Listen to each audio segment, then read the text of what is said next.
구독자 여러분 반갑습니다. 돈폭의 부동산 시작합니다. 오늘은 국토부 규제지역 해제 선언 살펴보기라는 주제로 이야기해 보겠습니다. 제가 여러 번 언급 드렸었고 앞으로 비규제 지역과 규제 지역 이렇게 달라질 것 같다 예상을 드렸었는데 해제 이후 결과가 어떻게 나올지 앞으로 지켜보시면 될 것 같습니다.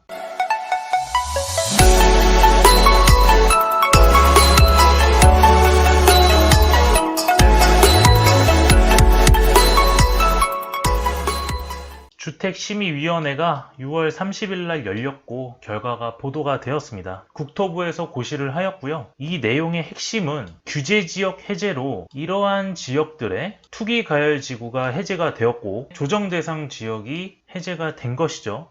드디어 해제하는 날이 온다는 게 이게 정말 꿈만 같습니다. 결국 이쪽 지역은 주택 매매가 원활해지고 주거의 이동 또한 자유롭게 될 거라 생각이 됩니다. 간략하게 내용을 좀 살펴보면 심의 결과 주택가격 상승폭이 비교적 낮았고 미분양 증가세가 뚜렷한 지방권을 중심으로 투기가열지구와 조정대상 지역을 일부 해제키로 했다. 정부에서 하향 안정세로 보고 있었어요. 그리고 지방의 미분양을 주시하고 있었던 걸로 보입니다. 제가 이전에도 부동산은 크게 수도권과 지방으로 분류된다고 말씀드렸고 지방은 항상 순환매가 일어난다고 보여드렸습니다. 금리 인상과 경기 침체 우려, 최근에 경기 침체로 미국이 선언을 하면서 심각한 경제 위기를 맞고 있다 이러한 여론이 많이 생성이 되었었죠. 또한 주택가격 급등에 따른 피로감으로 매수세가 위축되면서 주택가격이 전반적으로 안정세를 보이고 있지만 집값가열의 여파가 잔존하면서 주거선호 지역과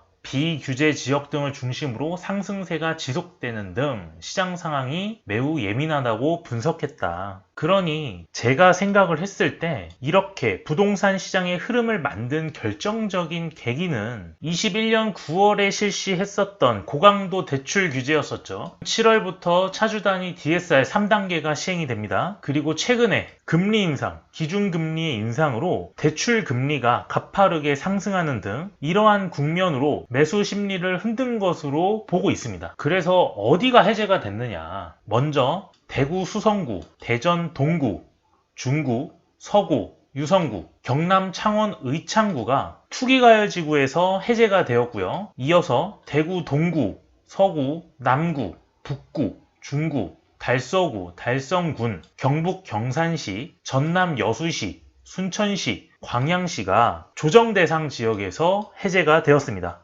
제가 생각한 것보다 정부에서 많은 지역을 해제시켜준 것 같아 보입니다. 경남 창원은 좀 의외인데 한번 보시면 될 것 같고요. 그럼 수도권은 여전히 규제를 한다는 입장입니다. 주택가격 상승과 하락 전환이 크게 오래 지나지 않았고 미분양 주택도 많지 않은 점을 감안해서 규제 지역 지정을 유지하기로 한 것입니다. 그러면서 수도권에서 아파트가 없는 도서지역, 산간지역, 외진지역 등은 해제했다는 이야기입니다. 예전에 실미도가 규제지역으로 지정이 되었을 때 이러한 웃지 못할 해프닝도 일어났던 기억이 있었습니다. 규제도 막 하면 안 되고 앞뒤 상황을 좀 보면서 판단해야겠죠. 정부 입장은 앞으로 모니터링을 통해 시장을 계속 주시할 것이고 만약에 비이상적인 상황이 발견되거나 가격이 급등하는 등 이러한 상황이 다시 일어난다면 규제 지역을 추가로 지정될 수 있다는 뉘앙스도 보여주었습니다. 그러므로 규제 해제로서 적용되는 날짜는 7월 5일 화요일 12시부터 효력이 발생합니다. 이 점을 꼭 기억하시면 될 것 같아요. 7월 5일 기준으로 투기가열지구와 조정대상 지역입니다. 아직도 많은 도시들이 규제로 지정되어 있다는 것은 사실이고 시장 상황에 따라 더 해제할 수도 지정될 수도 있다는 사실을 기억하면 되겠습니다. 투기가열지구는 49곳 중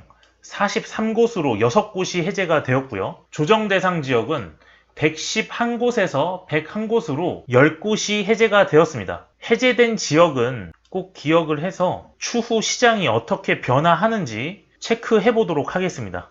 벌써 투자 심리가 슬슬 살아나는 것 같습니다. 계속 눈여겨보고 있었던 지역이 해제가 됐을 경우 한 번쯤 임장 가셔서 둘러보시는 것도 나쁘지 않다 이렇게 생각이 됩니다. 이제 투기가열지구에서 유일하게 남은 지방권은 세종만 투기가열지구에 남아있고 나머지는 수도권인 것을 알고 계시면 될 것 같고요. 눈치채신 분들이 있으시죠? 해제 지역으로 세종시에 대한 언급이 없었습니다. 세종시 집주인, 실수요자 모두 뿔났다는 기사입니다. 부동산이 이렇게 무섭습니다. 원희룡 아웃이라는 아주 자극적인 기사가 나왔는데 우리는 꼭 해제가 될 거다라는 기대감을 안고 있는 상태에서 해제 지역으로 선정되지 않았습니다. 그럼 왜 세종시는 해제 지역으로 지정이 안 된 이유가 뭘까? 이유는 이렇습니다. 세종시 집값은 내리고 있지만 청약 경쟁률이 여전히 높아 잠재적인 매수세가 유지되고 있는 것으로 보인다. 그래서 현행 규제 지역 지정을 유지한다. 잠재적인 매수세까지 생각해서 아주 미래를 예측하는 국토부입니다. 대단하죠? 그리고 청약 경쟁률이라니 분양가 상한제와 공급감 사태로 로또 청약 상황이 계속 벌어지고 있고 수요자들은 자꾸 올라가는 매매가로 인해서 패닉바잉이 일어나고 청약 시장에 오히려 몰려버리는 이러한 사태가 나온 건데 청약 경쟁률이 높다고 이거를 국민들이 만들었나요? 이거는 우리들이 만든 게 아니에요. 이전 정부부터 공급 가뭄 사태가 여전히 계속되고 있었고 재건축 재개발은 아예 실행하지도 않았고요. 분양가 상한제로 오히려 공급시장도 다 막아놨고요. 그러면서 호텔을 개조하니 어처구니 없는 말들만 오고 갔었던 시기를 잃어버렸습니다. 그러니 당연히 수요자들은 청약에 매달릴 수밖에 없었고 공급이 없는 상태에서 청약이 몰리니까 당연히 경쟁률이 높아진 거예요. 정부에서 좀 이상하게 생각을 하고 있어요.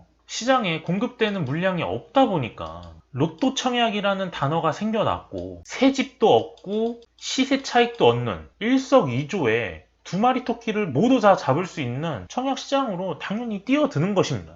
좀 이런 것들을 감안을 해서 원래 세종은 해제가 되어야 맞는 상황이라고 보는데 좀 안타깝게 되었습니다. 계속 정부에서는 시장 상황을 지켜보면서 추가로 지정을 할 수도 추가로 해제를 할 수도 있는 것이기 때문에 이 점 기억을 하셔서 시장을 좀 보셨으면 좋겠고요. 이렇게 해서 부동산 시장 알아봤습니다. 구독과 좋아요는 저의 영상 제작에 큰 힘이 됩니다. 이것으로 영상 마치도록 하겠습니다. 감사합니다.